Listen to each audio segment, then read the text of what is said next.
Our next speaker is Pastor Robert Paul. He's the Associate Pastor and Headmaster at Memorial Lutheran Church and School here in Houston, and was the Senior Pastor and Headmaster at Emmanuel Lutheran School in church in Roswell, New Mexico, where we both served together. Pastor Paul is a native of Sayville, New York, a town on the south shore of Long Island. After attending Sayville Public Schools, he went to Concordia College, Bronxville. May she rest in peace. May she rest in peace, yes. And earned a Bachelor of Arts in Biblical Languages, History, and Theology. While at Bronxville, he studied at Westfield House in Cambridge, England. And after graduating from Bronxville, he pursued his Master of Divinity at Concordia Theological Seminary in Fort Wayne, Indiana. He was previously called as Associate Pastor and Headmaster and later Sole Pastor and Headmaster at Emmanuel Lutheran Church and School in Roswell, New Mexico. Pastor Paul is currently working towards his PhD at Concordia Seminary in St. Louis. He loves cooking, languages, reading, music of all kinds, and fine Lutheran beverages. Yay. Pastor and his wife Amy have 2 sons and 3 daughters. They also have a lovable and energetic English Springer Spaniel. Pastor Paul. Thank you, Pastor Cholak. You'll notice that although there's a biography in there, there's no synopsis. Part of that is so that way you can't get mad at me from the beginning, unless you don't like people from New York, and then you're already mad at me, which is fine. The other part is Christian burial practices is sort of one of those mic drop topics. So we're going to start by talking about my first real job. The first job I had was not the job most college students get, or that you had either. And it's not the job you think, hey, I need some money in the summer, let me go work here. So after my first year at Bronxville, I needed a job, and as usual, right, my dad, who was the town architect, asked around with his clients, is anybody hiring a guy who's studying to be a pastor? Because he needs a job for the summer. So one of his clients is the town funeral home director. And he was hiring. His son was going to be a pastor. Yes, he also owned a black suit. It's true. Right? Now I have a lot more of them. Could he work at the funeral home? The answer was yes. So I interviewed, and I worked during college at Rainer and DeAndrea Funeral Home in Sayville and Bayport, New York. I was a pallbearer. I made prayer cards. I arranged chairs in all the chapels. I filled water carafes. I emptied the trash. I held the door. I vacuumed. I helped with house removals. I went to the crematorium and picked up cremains because they didn't have that on site. I did everything you could do without a license or a degree. I learned from Stan and Mike, who was former SWAT. A lot of former policemen work in the funeral home industry in New York. Mike was smaller than Pastor Cholak. Just as fiery, and with red hair, and the beard too. So, and Tom and Phil, but the person I learned from probably the most was Richie DeAndrea, who also had red hair. He was the son of one of the owners. It was a family mom and pop funeral home. Still, 2 funeral homes, same boss, takes care of all the people in the greater Sayville area. That's not really something. So he was a really nice Episcopalian, kind of relativistic. But what Richie had as a funeral director was an impeccable bedside manner. In order to take care of families, you knew from the get-go that Richie was there to do everything for you and your family. And he was also very good at working with pastors. This is why he's sort of relativistic, but the faith tradition meant a lot to him. So he never stepped on pastors' toes. He could be in any congregation, knew exactly how the pastor did the funeral, exactly what was expected, and could take care of all of the families, which in New York, there's a lot of different things. Right? So Richie was really very wonderful. They cared for the blessed dead at Rainer in DeAndrea. They worked wonderfully with my dad when my grandparents both died. And this really isn't what everybody thinks of when they think of funeral homes or funeral directors. And the major thesis of this presentation is not that you should take a pilgrimage to Long Island in order to plan your funeral, or have to find a mom and pop funeral home in order to do that, since there's so many companies that own them nowadays. To discuss Christian burial practices is not merely to participate in funeral parlor jokes. It's to touch on sensitive and emotional subjects. So what does a headmaster who spends his days fielding discipline questions, running a school, teaching Latin know about burial? A little bit. And the main point will not be to go to Long Island. I mean, the bagels and pizza are great, but the main point is your Father in heaven cares about your body. And we should make that confession in our burial practices too. So today, we'll focus on the Christian confession of the body, drawn from the scriptures and the life of the church, preparations for funerals and burials, the different treatments of the body, the thing people are waiting for, right, with regards to burial, and then a Christian assessment of the same. When we confess the creeds, whether it be the Apostles' or the Nicene, or, if your memory is pretty good, the Athanasian, we make statements about burial and about the body. This is because these creeds publicly state the belief of the resurrection of the body. When we say the Apostles' Creed, we say that we believe in the resurrection of the body and the life everlasting. In the Nicene Creed, we say, "And I look for the resurrection of the dead and the life of the world to come." And at the close of the Athanasian Creed, which rolls a little slower off of most people's tongues, we say, "At his coming, all people will rise again in their bodies." Notably, the Latin of the Apostles' Creed is the carnis resurrectionem. It's the resurrection of the flesh, not really the word body there. Same difference, but of the flesh. Each creed draws from the scriptures, which clearly teach that God will raise the bodies of all the dead, especially believers. Abraham, Sarah, Isaac, Jacob, Joseph, David, Solomon, they were all buried. They awaited the resurrection. There are numerous passages throughout the Old Testament that attest that God's people treated the human body with great dignity after death, and conscientiously and faithfully established and maintained tombs for the dead. And if you want to see all the Bible passages, you can pester me for a copy, because unlike most times, I actually wrote something down today. So God took care to bury Moses, as it's recorded at the close of Deuteronomy. So to not show care toward the dead or deny the deceased a proper burial was almost always a sign of judgment. And this is true in the ancient world. If you want to really insult somebody, leave their body out for the dogs. Leave their body out for the birds.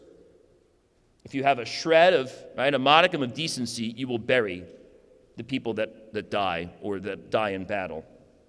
In the New Testament, when St. Paul preaches to the church at Corinth, he proclaims that the resurrection of Christ from the dead is the first fruits on which all resurrections are predicated. Christians will rise in their bodies. When Jesus raised the widow's son at Nain, they were on the road to bury him. When Lazarus died, his body was prepared for burial. He was buried in a cave, awaiting the resurrection. Even Mary and Martha knew that. They didn't realize how quickly it was going to happen, but that's what he was waiting for, and that's what they were waiting for. He came out, when Lazarus comes forth, he's wrapped in grave clothes. When our Lord Jesus dies, he is placed in a new tomb, the cave belonging to Joseph of Arimathea, and he is wrapped in burial cloths, and he rises in his body. Christians care about the body that God has created, both in life and in death. The body is the temple of the Holy Spirit. Each Christian in his body is a member of the body of Christ. Job, in his testament to the resurrection, says that he shall see God himself with his own eyes, not a stranger's. whether or not you have implants, he imagines that his own eyes will see God. The scriptures are clear, saying that God cares about the body that he has given to his chief creation, man, and man should care for the bodies of the deceased. Now, whereas the creeds are stark in their language of flesh and body and the resurrection of the dead ones, as we heard from Pastor Wolfmueller, the New Testament is euphemistic. Death is sleep in the case of Lazarus and Jairus' daughter. Paul speaks this way in 1 Thessalonians, we who are asleep, and in 1 Corinthians, we shall not all sleep. One can look at the sleep of those who were raised at Christ's at his crucifixion, when they come out of the tombs, those who were sleeping. Stephen fell asleep when he was stoned, and there are plenty of other examples. It's also further notable that Greek-speaking Christians changed the names where the dead were buried. They used to be called necropolises, cities of the dead. Instead, they named them koimaterion. We say cemetery. It means a sleeping place. Yeah, it's pretty cool, right? Luther jokes about it and calls it a dormitory. Typical of Luther, right? I don't know that you could look at a cemetery the same way, right? But that's what the place of the dead becomes. It's a sleeping place where the dead await the resurrection. The Christian witness of the past millennium and more attests to the burial of the Christian dead. Whatever your opinion I'm going to insult you for later in this paper, the fact of the matter is Christians have buried their dead, and they've done so for a very, very long time. In the early Christian centuries, Christians only buried their dead. They did not dispose of the body in another way than to lay it in a resting place. After the legalization of Christianity in the early 4th century, another popular practice, cremating, stopped and essentially disappeared in the West until the 1700s, when there's one cremation, I think, in Ireland. And then in the 1800s, after the Industrial Revolution, around the 1870s, then cremation returns in the West. But essentially from the 300s to the 1800s, it was unheard of. It was not something you could really find, the cremation of a body, of any sort. And it's also important to remember that when we talk about cremating in the ancient world, it is a little different than when we talk about cremating today. And we'll talk about why. There's a book you could buy. It's called Cremation, Embalmment, or Neither. It's by Al Schmidt, who is now in glory. This is very helpful and very useful. He has a very clear bias. So if you're looking for something that's like objective, don't read this yet. He clearly wants to say something, but he's got enough endnotes to make you fall asleep or go dizzy. So this is a very well-researched, appropriate book for anybody, pastor or layperson, who's having a discussion, wants to be well-informed, at least wants to have facts on the table. I'd recommend it. It's very, very helpful that way. So the biblical witness and the confessional witness and the church history witness places significant emphasis on the reverent treatment of the body and its burial in the ground, awaiting the resurrection. When our beloved Christian family members die, how should we care for them? What should we do? Before they die, how do we discuss their wishes with them? So often, you're stuck because you haven't had the conversation. You're stuck and somebody's opinion is floating in the air. You haven't really worked through the whole thing. So at the center of every Christian's planning for death and burial needs to be the promise of the resurrection of the body and the faith in the Lord Jesus, who is the resurrection and the life. Whether you're talking about this with your grandchildren or your children, or you don't have any of those and you're just talking about it with your fiance or your wife. The confession of the resurrection of the body and the life everlasting should be central to funeral planning. If this is the guiding principle, one should have little worry, even though there are plenty of worries. One should have little worry about the outcome. And we all know, though, that it's not as easy as providing Bible passages and quotes from the creeds and church history, and then everybody says, oh yeah, that's right, there's no disagreement about how we take care of bodies. Right? It's not that simple. The cultural and statistical milieu that we find ourselves in today makes this conversation controversial, and not just what it should be, which is a confession of God as the creator and preserver of the body that awaits the resurrection. Here's some statistics, which you know what statistics are, so take them or leave them, but they're at least useful for our discussion. These are from the National Funeral Directors Association. You can find them on the internet if you're really interested. Cremation accounts for over 60% of funerals today in the United States. Less than 35% are buried. And this number keeps on growing.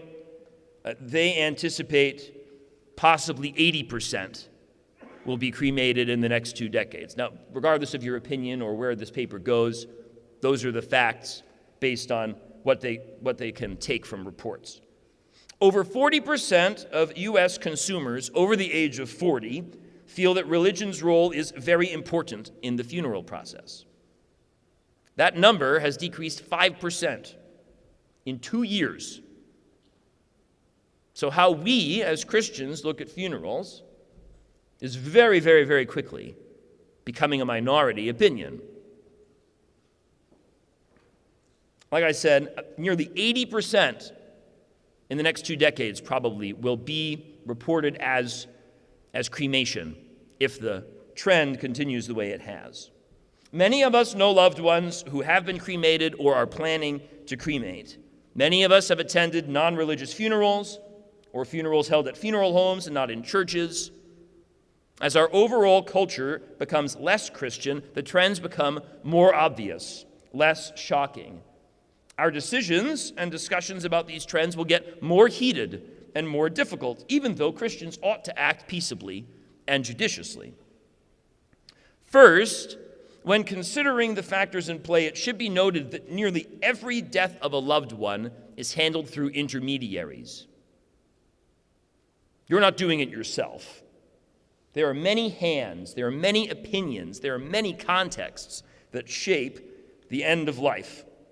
That's true if we're talking about the hospital, or hospice care, or nursing homes, or coroners, or medical examiners, or policemen, or firemen, or funeral directors, and that's not even including opinionated relatives. Everybody has those, don't they? In nearly every one of our contexts, we will not be directly dealing with the body of the deceased. In literature regarding burial practices, this topic, that is the professionalization and depersonalization of death, features more and more front and center. For the most part, though, this is normalized for us culturally. Right? I worked in a funeral home. It was normal, even there, if it was a natural death, if the police didn't have to do any further investigation, the funeral home was the first responder if you're on the list. Funeral home could go to the house, pick up the deceased, and take them back to the funeral home. Didn't have to go anywhere else.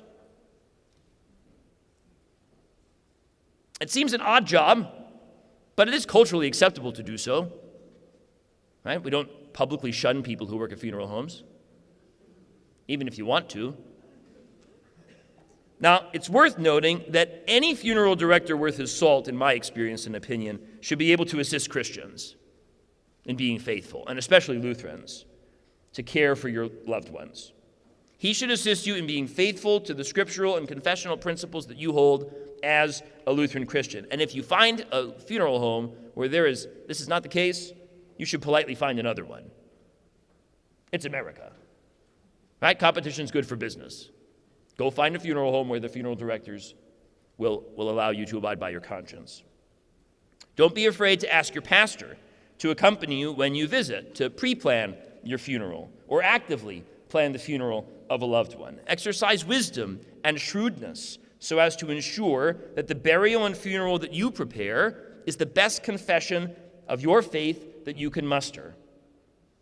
Also, Christians should be active in planning the funeral service prior to death when possible. I mean, it's a little bit morose for lunch conversation, maybe, right? To say, hey, what's your favorite hymn that we're going to sing at your funeral? But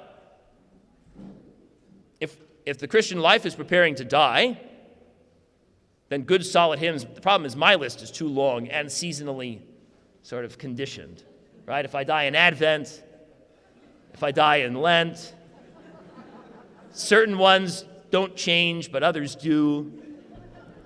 Not that I can rise up out of the casket and throttle my grandchildren anyway if they pick something really terrible. But work through this with your pastor. I'm going to plug, so 15 years ago, when I was a student at the seminary, that pastor over there wasn't done with this, but Final Victory was almost out, and I was a guy who worked at the funeral home and going to be a pastor, and I was very excited. If you don't have this, if you've not read this, you should get it, even if CPH charges you more than you're supposed to, right? Sorry. It's important to have all the right jokes at a Lutheran gathering. This is an excellent book and very helpful for making the good confession. You should also ask your pastor before you go ahead and buy in one click on Amazon. You should ask your pastor if you have a funeral planning guide at your church. You might. And this is a great way to express your faith and to prepare for your funeral. In fact, I preached a funeral last fall. Pastor Murray was out of town. And so we didn't have an associate pastor besides me and the organist. Somebody's got to play, right? But the funeral planning document, even though I knew the man, certainly, and his confession, that document helped everything. From the readings, which were confessionally based, to the Luther quote that was inside the packet that I didn't put there, he did, to the hymns, right? So it's a very good confession for you to be able to provide to your family who may not attend church anymore, to the congregation members that you spend every Sunday with, or Saturday morning, as the case may be. Right? Planning your funeral intently is very, very important. You should discuss the graveside service. Where's the interment going to take place? Is it home, which is not where you currently live?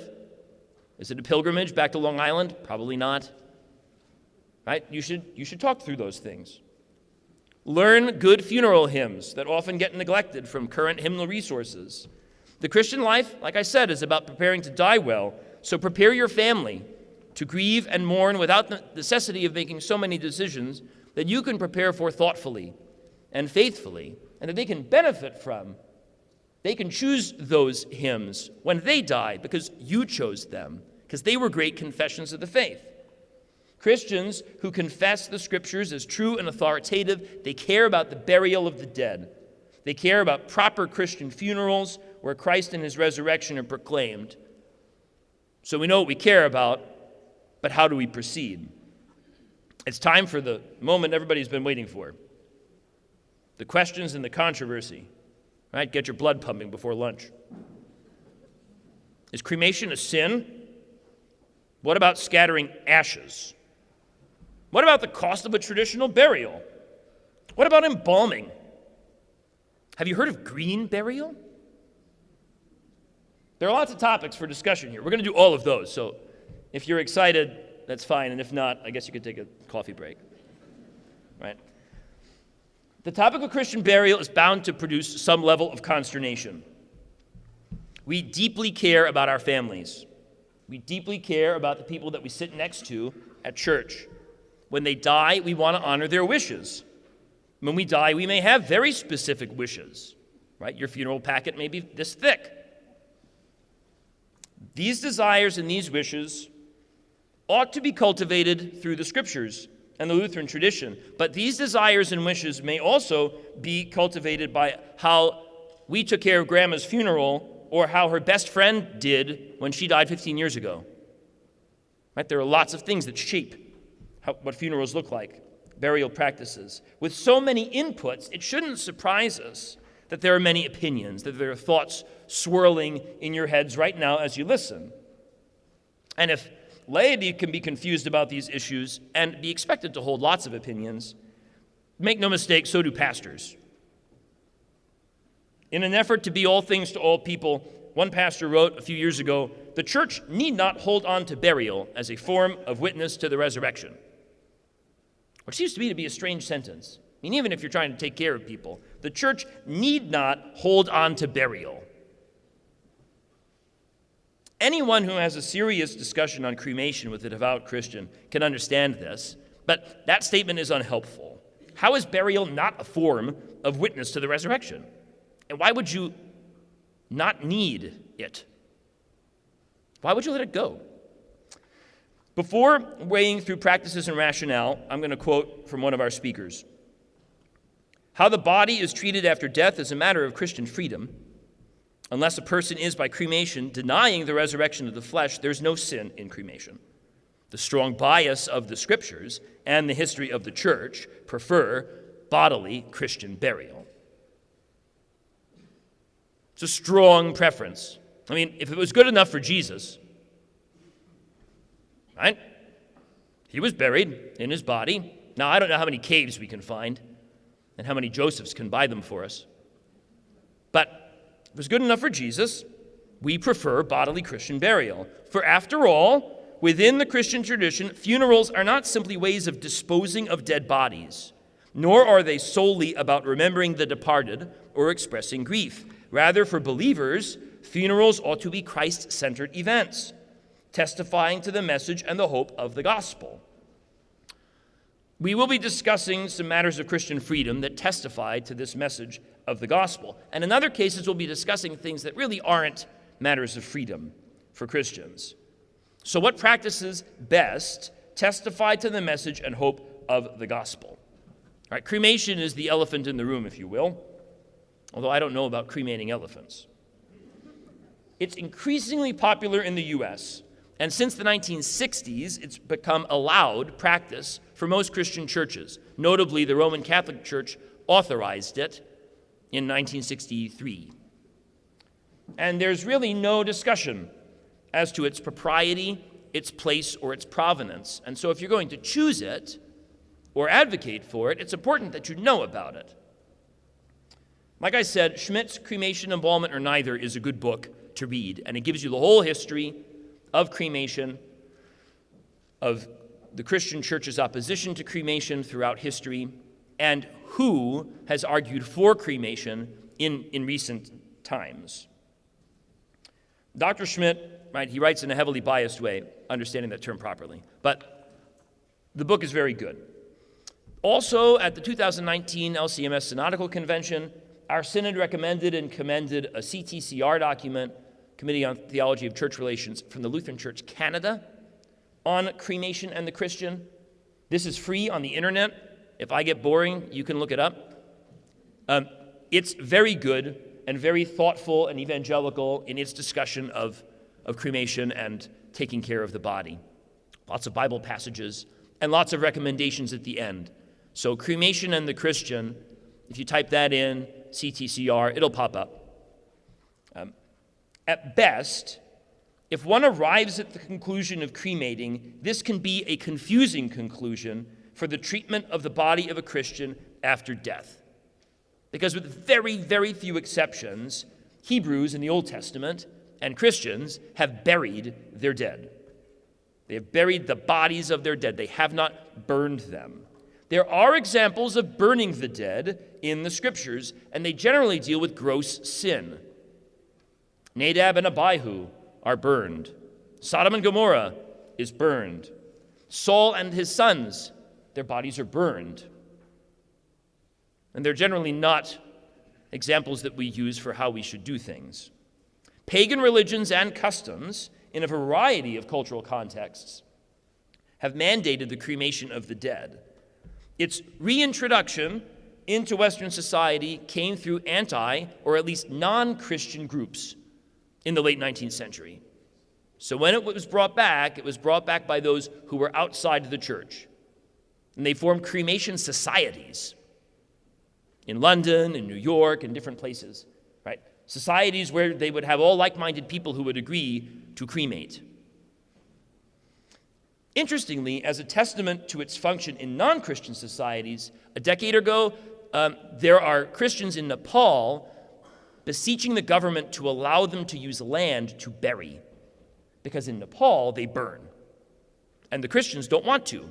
They want to bury their dead, but all the land is tied up in temples and can't be used for burying the dead. So you have places where there are Christians actively working against the cremated norm. The cremation of the past, before the 1870s, involved the burning of the body and usually the safekeeping of the bones. Right, so when the Romans cremate, they're putting bones in ossuaries, in jars that hold bones. Right? Those are big jars, depending on the size of the bones. Today, cremation produces what in the funeral industry are called cremains. This is what, right? So if this makes you squeamish, I'm sorry. I'm not reading the paragraph out of, if you really don't want to eat lunch today, there's a paragraph in Schmidt's book that describes exactly what happens to a human body in cremation. Also embalming, which is for later. But I'm not going to quote those. However, I'm going to be moderately frank. So, cremains, that's what it's called. Can you please go to the crematorium and pick up the cremains of so-and-so? The memorial service is tomorrow. This is a mixture of ground pulverized bone and ash. So what we call ashes, that's another euphemism. It's a mixture of things.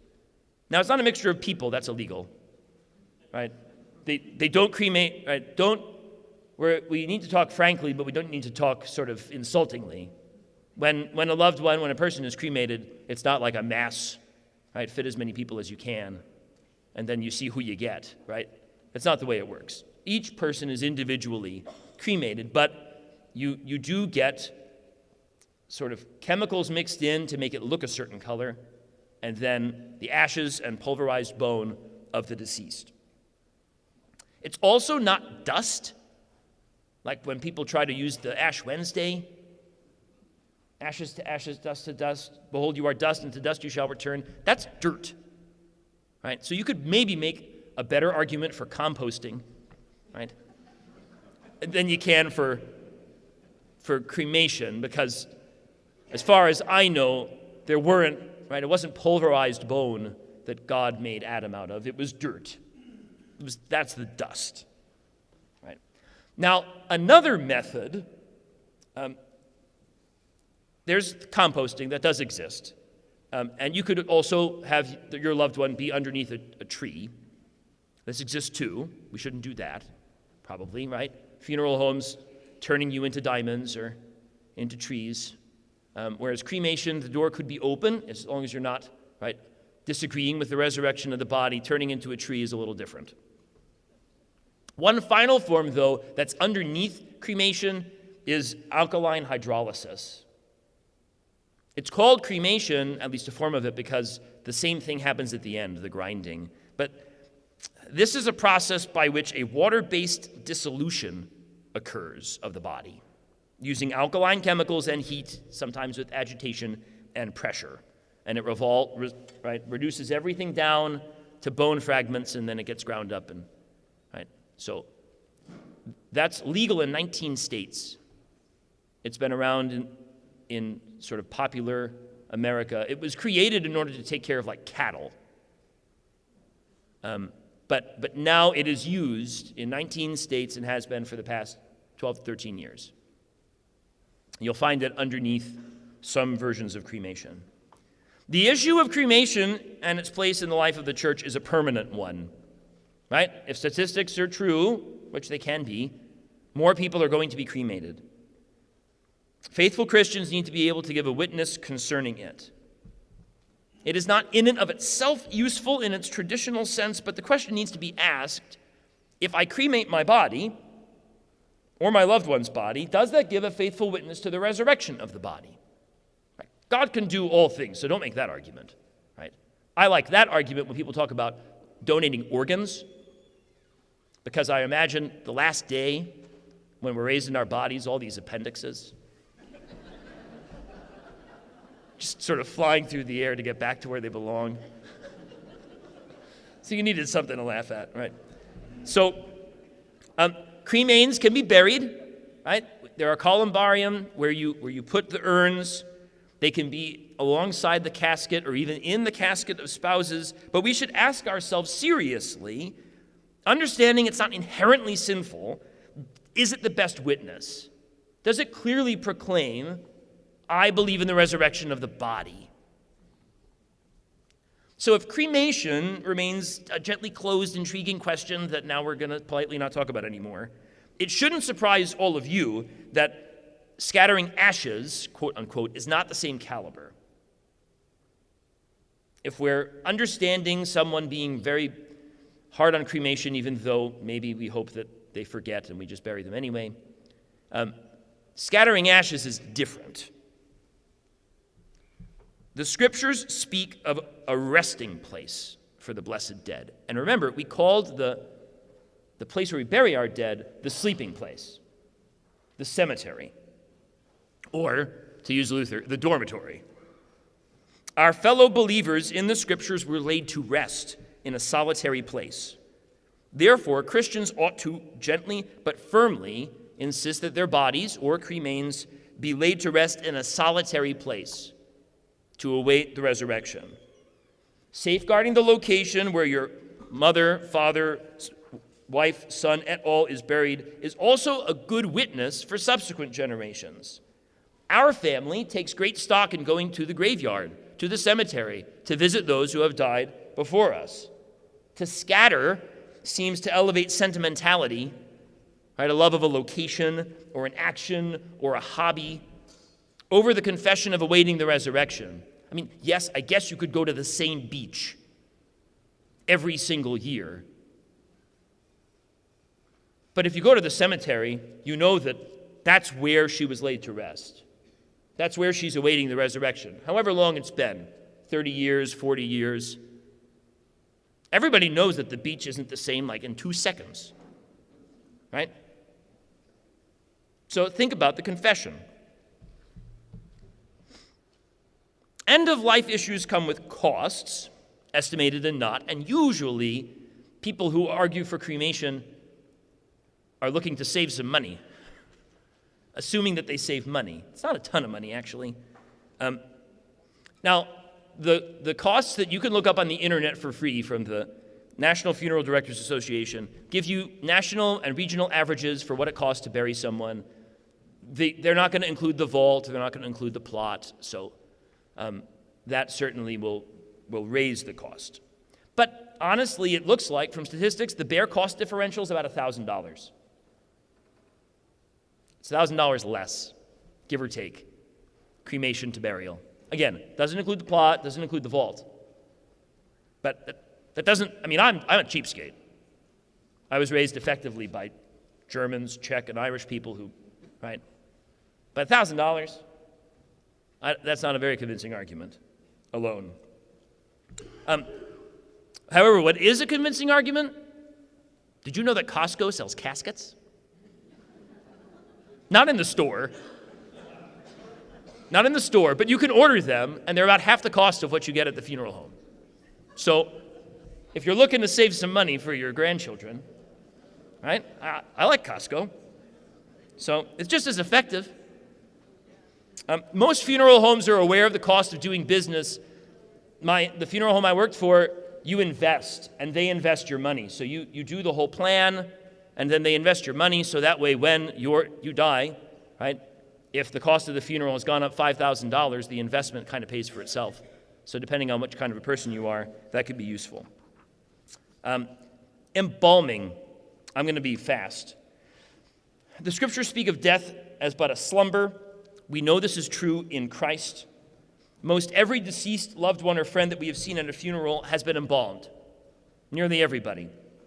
And they look kind of like themselves, or at least what the funeral directors think they're supposed to look like. And maybe they look like they're sleeping. Most people assume that embalming is required. It isn't.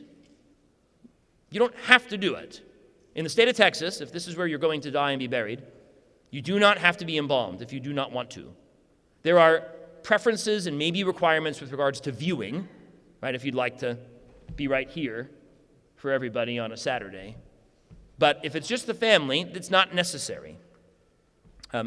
Embalming rose in popularity after the war between the states, same time as cremation almost.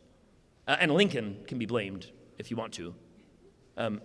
So It does involve very hazardous carcinogenic chemicals, which, either way, right? I'm not a germaphobe, so, and they're trying to make non-carcinogenic formaldehydes, but there are studies of cancer in funeral directors because of those things. Most of us assume it's a sine qua non, without which there is not, but you don't have to.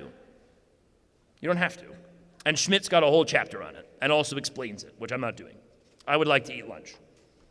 All right, the last question is on green burial, which is everybody's favorite topic they've never heard of. All right. It's also called natural burial, so that way everybody doesn't get mad as soon as they hear the title. Right? Green, I want you to spend as much fossil fuels as possible when I die. Right? So natural burial is the idea of sort of less processed things. And what I like about it is that it at least makes you think. Remember, everything about death is passed off to someone else. But this wasn't true for a long part of human history. And in less developed parts of the world, it's not true at all. Right? Wakes being held in houses, families washing their own dead. Right? So the former dean of the chapel at Concordia Seminary in St. Louis and the retired director of the graduate school wrote a Bible study on natural burial. There's a book coming out. I'm not endorsing them per se, right? Because it sounds kind of hokey. It sounds new agey. It sounds like Greta Thunberg would support green burial.